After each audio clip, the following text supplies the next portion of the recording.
సముద్రం మండలం ఉప్పరిపల్లిలో గ్రామస్తులు ఆందోళనకు దిగారు. రామాలయ నిర్మాణ కమిటీ సభ్యుల తీరును వ్యతిరేకిస్తూ నిరసన చేపట్టారు. 3 సంవత్సరాల నుంచి ఆలయానికి సంబంధించిన రాబడి, ఖర్చుల వివరాలను తెలపడం లేదని రామాలయం ముందు బైఠాయించి ఆందోళన చేశారు. వెంటనే ఆలయానికి సంబంధించిన లావాదేవీలను కమిటీ సభ్యులు చెప్పాలని డిమాండ్ చేశారు.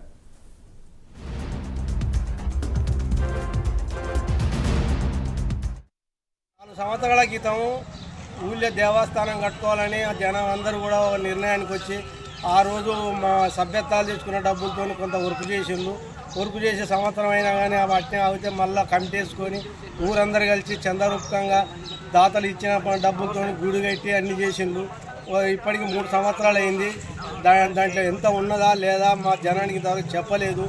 ఈ అడిగినప్పుడల్లా టైం పెడతాను. ఇప్పుడు 3వ పండుగ వచ్చింది. 3వ పండుగ కూడా 25వ తారీఖు నాడు చెప్తాననేది ఒక టైం పెట్టిళ్ళు.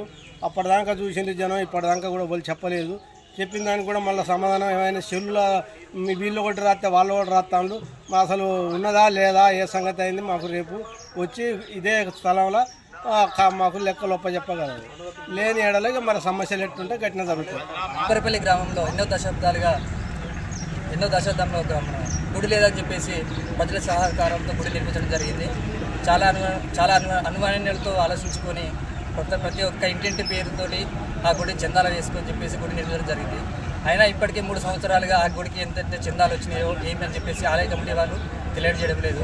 ప్రతిసారి ప్రతి ఒక్క పర్సన్ కూడా ఏమైంది గుడికి ఏమైందని చెప్పేసి ఇంకా డెవలప్మెంట్ కోసం ఏదైనా నిధులు సహకరించాలా లేదా నిధులు ఉన్నాయా లేదా అని చెప్పేసి ఆ లెక్కల కోసం అడుగుతుంటే ఎవరు కూడా ప్రతిరోజు దాటించుకుంటూ వస్తున్నారు. ఇక చూసి ప్రతిసారి ఎందుకంటే ఇంకా ఏదైనా కానీ తరతరాల కోసం మనం గుడిని డెవలప్మెంట్ చేయాలన్నా అసలు ఎన్ని నిధులు ఉన్నాయా లేవా అని చెప్పేసి ప్రతి ఒక్క ఇదివరకున్న ఆలయ కమిటీ మెంబర్స్ అడగడం జరుగుతుంది. ముద్రగడ పద్మనాభంపై జనసేన కాకినాడ